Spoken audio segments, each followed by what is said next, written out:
تمام يا عشاق كرة القدم، استعدوا لأني سأعد لكم أفضل 10 ملاعب كرة قدم في العالم.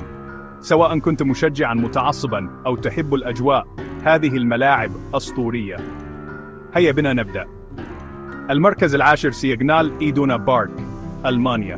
معقل بوروسيا دورتموند يشتهر بجداره الأصفر ويتسع لأكثر من 80,000 مقعد، مما يجعله أحد أعلى الأماكن صوتاً وأكثرها إرهاباً للفرق الزائرة. معلومة ممتعة: صنع مشجعوه ذات مرة تيفو كبيراً جداً غطى مدرجاً بأكمله.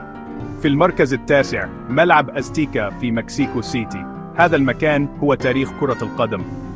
الملعب الوحيد الذي استضاف نهائيين لكأس العالم. يد مارادونا الإلهية حدثت هنا بالضبط. المركز الثامن سان سيرو في ميلانو. يتقاسمه إي سي ميلان وإنتر ميلان. سان سيرو أيقوني بأبراجه الحلزونية وأيام الديربي المجنونة. يمكن للمشجعين الشعور باهتزاز الملعب خلال ديربي ميلانو. السابع أليانز أرينا، ميونخ. يشتهر بواجهته المضيئة التي يتغير لونها حسب الفريق الذي يلعب. إنه مثل فانوس كرة قدم عملاق يضيء الليل.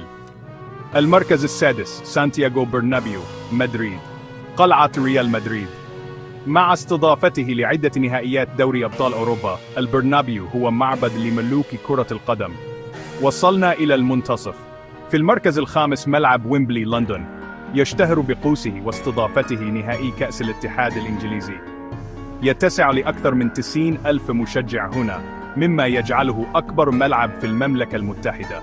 المركز الرابع ماراكانا، ريو دي جانيرو.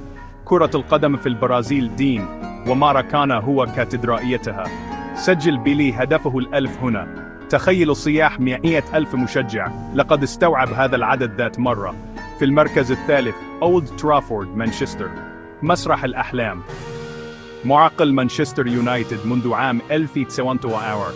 معلومة ممتعة: إنه أكبر ملعب ناد في المملكة المتحدة، وملعبه أكبر من معظم ملاعب الدوري الإنجليزي الممتاز.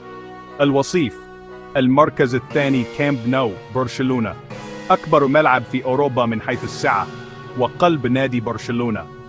حطم ليونيل ميسي الأرقام القياسية هنا، وصنع التاريخ بكل مراوغة.